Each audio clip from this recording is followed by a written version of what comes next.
Snatch recoveries are one of the most dangerous ways we can recover a vehicle.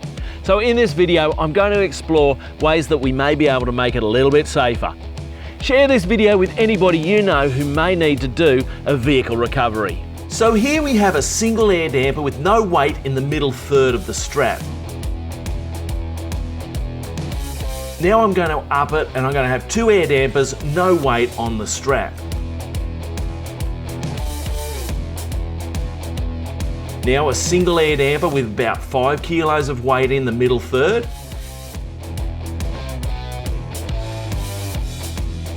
Now we'll up it, 2 air dampers, 5 kilos of weight in each, and look at the result.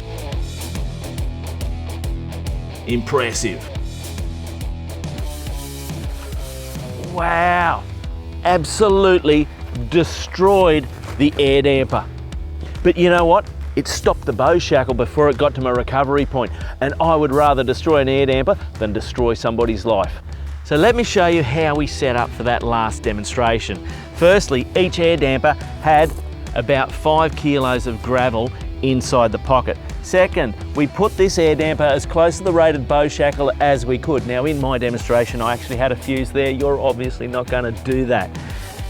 Down the middle third here, as per most four-wheel drive training manuals, I've always advocated that you put an air damper in the middle third, and that would give you a safe recovery. I actually don't know that that's the correct advice, and I think we actually need to consider putting an air damper at each end as well, as per the demonstration today.